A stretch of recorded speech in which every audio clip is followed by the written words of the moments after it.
خواتین و حضرات، گرداب میں ڈاکٹر عمر عادل آپ کو خوش آمدید کہتا ہے۔ 21ویں صدی میں ایک بڑا بھونڈی سی بات میں آپ کے سامنے کرنے لگا ہوں۔ 21ویں صدی میں ایک ایسا نیوکلیئر پاور کا حامل ملک ہے جہاں کی عوام بجلی کو ترستی ہے۔ ایک ایسی ایٹمی طاقت ہے جو کہ ایٹم بم کا تو ایک پورا کھیپ اپنے پاس رکھتی ہے، مگر اس کے ہاں بلب نہیں جلتے، مشینری اور انڈسٹری کا پہیہ نہیں چلتا۔ خواتین حضرات، کس افسوس سے ہمیں یہ کہنا پڑتا ہے کہ 21ویں صدی میں دنیا کی واحد نیوکلیئر پاور پاکستان ہے، جس کے پاس الیکٹرک پاور کا شدید ترین بحران جو دنیا کی تاریخ میں اس سے شدید نہیں ہو سکتا، اس سے وہ ملک گزر رہا ہے۔ اور کیا تغافل ہے، کیا تساہل ہے، کیا ایک خاص قسم کی بے حسی ہے حکمرانوں کی۔ آپ یقین کیجئے یہ وقت وہ ہے کہ یہاں کے 16 کروڑ عوام یا 17 کروڑ عوام راتوں کو سو نہیں سکتے، اس لیے کہ ہر 1 گھنٹے کے بعد یہاں پہ پنکھا، بجلی بند ہو جاتی ہے، اور پتہ نہیں کس چیز کی یہ قوم بنی ہوئی ہے کہ یہ سب برداشت کی چلی جا رہی ہے۔ ہمارے حکمرانوں نے، آپ نے سب نے سنا ہوگا، کل ہی ایک پوری انرجی پالیسی آپ کے سامنے پیش کی ہے، جو بقول ہمارے صدر پاکستان کہتے ہیں کہ میڈیا پہ سیاسی اداکار بیٹھے ہوئے ہیں۔ برا نہ منائیے، میڈیا والے کہتے ہیں کہ ان کے ساتھ سیاسی مداری بیٹھے ہوئے ہیں جو کہ مختلف کرتب دکھاتے رہتے ہیں۔ کرتبوں سے آج تک جادو نہیں ہوا، اور جادو ہوئے بغیر چیزیں حل نہیں ہوتی۔ خواتین حضرات، ہم نے سوچا کہ آج ہم جس گرداب میں گھرے ہوئے ہیں، یعنی کہ شدید توانائی کے بحران، اس پہ اپنے پروگرام میں بات کریں۔ میرے ساتھ پروگرام میں اس موضوع پہ بات کرنے کے لیے 2 اصحاب اور شرکاء موجود ہیں۔ میں سب سے پہلے آپ کا تعارف ان سے کروا دوں۔ ہمارے ساتھ موجود ہیں جناب میاں ابو زشار صاحب، جو کہ بنیادی طور پہ ایک صنعت کار ہیں اور سابقہ چیئرمین پے آف بھی ہیں۔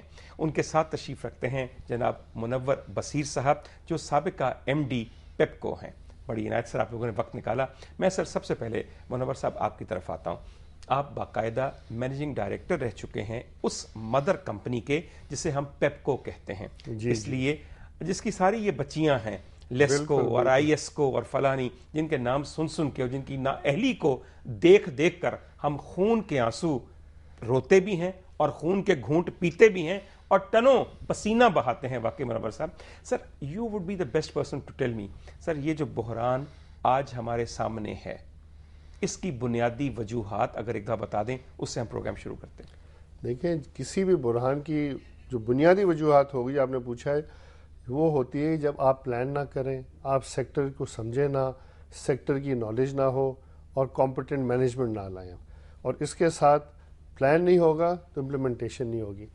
ہمارے افسوس سے یہ کہنا پڑتا ہے، آپ نے جو کافی باتیں کی، میں ابھی آپ کو یہ بات یاد دہانی کراؤں کہ میں تو آیا تھا 2007 ستمبر میں، مجھے یہ زبردستی عہدہ دیا گیا، میں تو سوئی سدن کا ایم ڈی تھا، کہ جی آپ نے سوئی سدن ٹھیک کی، آپ اس کو بھی ٹھیک کرو پاور سے۔ شوکت عزیز صاحب لے کے آئے تھے مجھے، اور کچھ میں نے ان کو اپنی ڈیمانڈز دی تھیں جو انہوں نے اگری کی تھیں، وہ الگ بات۔ میں نے مئی 2008 میں جب نئی حکومت آئی، کچھ ڈفرینسز ہوئے اسی بات پہ، یہ جو بحران تھا، میں نے کہا جی یہ بحران ہے اور یہ بد سے بدتر ہو جائے گا، اس کا کچھ کریں۔ سرکولر ڈیٹ بھی تھا، آپ کا گیپ بھی تھا، کافی چیزیں تھیں، لیکن ایک پلان بنا لیا گیا تھا۔ میرے بعد وہ کیا ہوا پلان، وہ اس پہ بعد میں بات کروں گا، لیکن میں یہ کہنا چاہوں گا، جو عوام آپ کی بھی جاننا چاہیں گے، آپ نے بھی بات کی کہ اس وقت کی حکومت نے اور منسٹر نے ایک نہیں بہت دفعہ کہا کہ جی 2009 دسمبر میں لوڈ شیڈنگ ختم ہو جائے گی۔ ان دنوں میں شارٹیج، اگر آپ اپریل مئی 2008 کے فگرز دیکھ لیں تو 2,500 سے 3,000 میگا واٹ شارٹیج تھی۔ آج کیا کہا جا رہا ہے؟ 4.5، 5، 6 بھی سننے میں آ رہا ہے۔ اچھا، منسٹر دونوں طرف ایک ہی تھے سر، 2008 میں بھی جی بالکل، راجہ پرویز اشرف صاحب منسٹر تھے، بالکل، آج بھی وہی 2 سال کی ان کی کارکردگی یہ ہے کہ ہمارا شارٹ فال 2,500 سے 5,000 میگا واٹ ہو گیا نہیں۔ اور دوسری بات، جو آپ یہ جنریشن کر رہے ہیں، وہ ریکارڈ آپ کو شو کرے گا کہ 11,000 کے قریب تھی اپریل 2008 میں، اب یہ آج کل 10,000 پہ ہے۔ تو یہ جو ہے نا، یہ کارکردگی نظر آ رہی ہے کہ بہتری ہونے کے بجائے آپ کی بتدریج آپ کی خامیاں آتی گئی ہیں، اور اس کا پلاننگ نہیں ہے، امپلیمنٹیشن نہیں ہے، اور سب سے ضروری جو میں سمجھتا ہوں کہ کمپیٹنٹ مینجمنٹ، ایفیکٹو لیڈرشپ آپ نے دیکھ لیا خامی ہے، اور مینجمنٹ جو ہے اگر آپ کی کمپنیز کا دیکھ لیں اور نیچے درجوں میں چلے جائیں تو وہ سارے سیاسی اپوائنٹیز آپ کے، ایس ڈی او ہو, لائن سپرنٹینڈنٹ ہو, لائن سپروائزر ہو, اب میں منسٹرز کے نام کیا لوں, آپ لوگ بھی جانتے ہیں, سب نے اپنی مرضی کے اپنے علاقوں میں لگائیں. کیوں لگائیں؟ پھر کہتے ہیں کہ چوری ہوتی ہے. چوری کیوں ہوتی ہے؟ اسی لیے چوری ہوتی ہے. اسے خواتین و حضرات سیاسی لوڈ شیڈنگ بھی کہا جاتا ہے.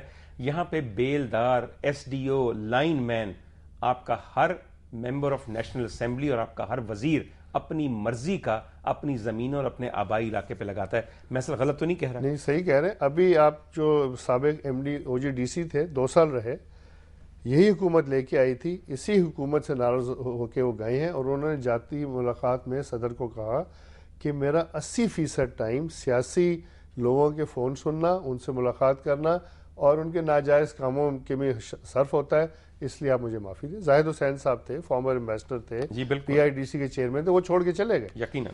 تو یہ حالات ہیں. میاں صاحب, قصہ یہ ہے کہ ایک بڑی اہم بات آپ نے ابھی ان سے سنی ہے, اور وہ یہ بات اہم ہے کہ آپ جب اس سارے چیز کو دیکھتے ہیں تو ہر 2 سال پہلے راجہ پرویز اشرف صاحب ہر چیز کا الزام سابقہ حکومت پہ ڈال دیتے تھے کہ اس کی وجہ سے آج لوڈ شیڈنگ ہے, اور ہم فلاں تاریخ کو اور فلاں تاریخ کو اور فلاں تاریخ کو آپ کو لوڈ شیڈنگ سے نجات دلا دیں گے.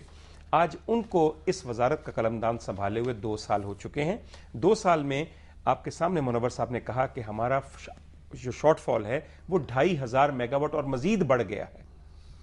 اس کارکردگی کے بعد آپ ایک ایسے وزیر کے متعلق کیا کہنا چاہتے ہیں who continues to be in the same office؟ میں ایک شعر سے بات شروع کروں گا. میں تو خیال تھا نعرہ لگائیں گے, مگر کوئی بات نہیں, چلے شعر سن لیں. دنیا میں قتیل اس سے منافق نہیں کوئی, دنیا میں قتیل اس سے منافق نہیں کوئی, جو ظلم تو سہتا ہے بغاوت نہیں کرتا. عوام پہ الزام لگا دیا گیا. نہیں, میں اس لیے کہہ رہا ہوں کہ یہاں کرگستان سے برے حالات ہوں گے, وہاں 100 بندہ مرا ہے, یہاں 1,00,000 بندہ پہلے دن مر جائے گا. یہ حالات اس طرف آپ لے کے چلے گئے. میں شروع ہوتا ہوں 1947 سے. سب سے پہلا حملہ 26 اپریل 1948 کو جب انڈیا نے آپ کا پانی روکا تو اس نے اپنا بدلہ لینا شروع کر دیا تھا. اس کے بعد سندھ طاس معاہدہ ایوب خان نے کیا, مجبوراً. وہ جرنیل تو تھا مگر اس سے بزدل بندہ کوئی نہیں جس نے اپنا پانی بیچ دیا, 3 دریا بیچ دیے. اس کے بعد سلسلہ چلتا رہا, ڈاکہ فعال ہو گیا, ایک پرابلم اور بڑھ گئی. اس کے بعد اس سے بڑا جو ظلم ہوا وہ ڈاکٹر مبشر نے بھٹو صاحب کو کہہ کے انڈسٹریلائزیشن کو نیشنلائز کروایا. اس کے بعد سلسلہ چلا تو ضیاء الحق صاحب نے آ کے اس کو کوئی بہتری کی, انڈسٹری دوبارہ پرموٹ ہوئی اور آپ کے فارن ریزرو بڑھنے شروع ہوئے. اس کے بعد جب آپ اوپر آتے ہیں تو بی بی نے آگے ایک نیکی کی آپ کے اوپر کہ آپ کو پاور پلانٹ لگوا دیے. ان کی ایک لمٹ تھی 10 سال تک, یہ ہمیں کہ اس دوران ہم ڈیم بنا لیں گے. جب وہ فاصلہ گزرا تو سب سے بڑا جو مجرم ہے اس کا آپ نام نہیں لے رہے ابھی تک, وہ تھا جنرل ذوالفقار علی خان, جس نے 3 سال وابڈا کی مینٹیننس نہیں کی. آپ بھول گئے. تاریخ یاد رکھیں, جب ایسے ظالم اور منافق لوگ آپ اپنے اداروں میں انجیکٹ کر لیں گے تو پھر قومیں تباہ ہوتی ہیں, ان کو تباہی سے کوئی روک نہیں سکتا. میاں صاحب کہتے ہیں مجھے یاد نہیں سر, مجھے تو اس سے بھی بڑے بڑے لوگ یاد ہیں اور مزید یاد کرتے ہیں, مگر چھوٹی سی بریک لینے کے بعد دوبارہ ان کڑوی یادوں کو دوبارہ زندہ کر کے دیکھتے ہیں کہ اس میں اور کتنے لوگوں کا اضافہ ہم کرنے والے ہیں ان دنوں میں. Well see you in a brain.